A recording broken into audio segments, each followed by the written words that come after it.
Fidèles internautes de Guéri TV Monde, bonjour. Nous sommes vendredi 15 juillet 2022. Matin Libre affiche à sa une ce matin et en manchette: retour de Djogbenou en politique.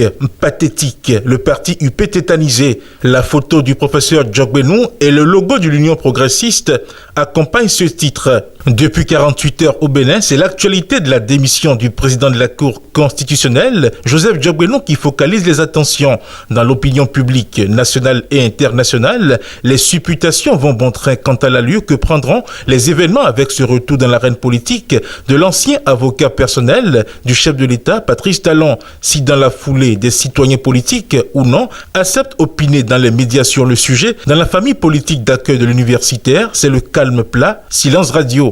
Toutes les tentatives pour avoir des membres du parti Union progressiste qui puissent livrer leur avis sur cette démission de celui qui a été ancien garde des Sceaux dans le gouvernement de Patrice Talon ont été vaines. Des concertations entre confrères journalistes d'autres rédactions ont révélé la même chose. Personne ne veut prendre le risque de s'afficher. On sent une certaine tétanisation au sein de cette formation politique qui soutient les actions du gouvernement. Le mot est donc enfin la tétanisation. Et vous comprenez pourquoi il est mis en manchette: retour de Djogbenou en politique, pathétique, le parti UP tétanisé.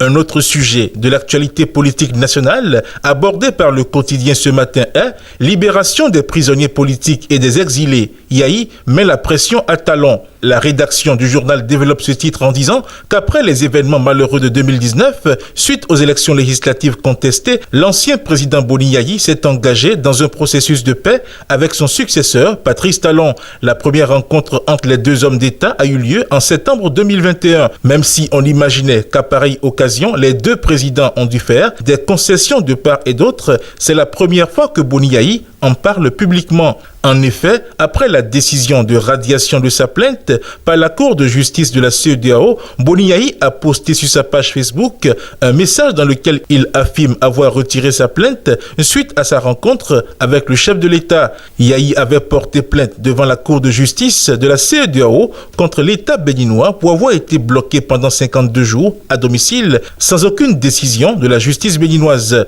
Yahi Boni s'était alors engagé à poser un certain nombre d'actes dont le retrait de sa plainte devant la Cour de justice de la CEDEAO. En retour, selon le poste de Boni Yahi, Patrice Talon devrait faire en sorte que tous les prisonniers politiques recouvrent la liberté et que les exilés soient de retour.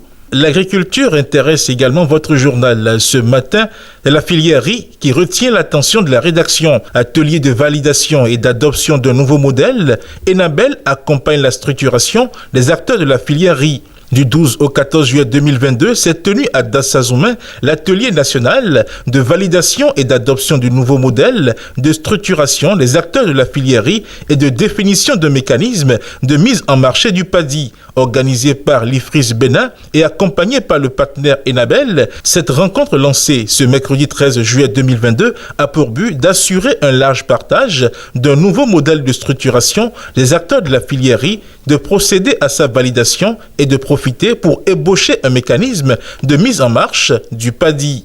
Sur le plan culturel, le journal affiche à sa une ce matin: Fortuné Degbagny au sujet de Miss Bénin. Chercher à nous justifier aurait nourri la polémique inutilement. En effet, après 4 ans de trêve d'activité pour le comité d'organisation du concours de beauté Miss Bénin, Fortuné Degbagny a finalement fait l'option de sortir de son mutisme afin de lever un coin de voile sur ce qui, jusqu'ici, est resté tabou autour de la suspension de la dite compétition. Dans cet entretien accordé au journal Matin Libre, mardi 12 juillet 2022 à Cotonou, le président de l'association culturelle Miss Bénin revient sur les détails.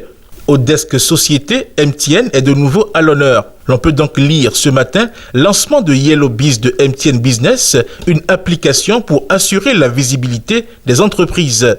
Un nouveau bébé fait son apparition dans le paysage numérique au Bénin. Il s'agit d'une application révolutionnaire appelée Yellow Biz de MTN Business.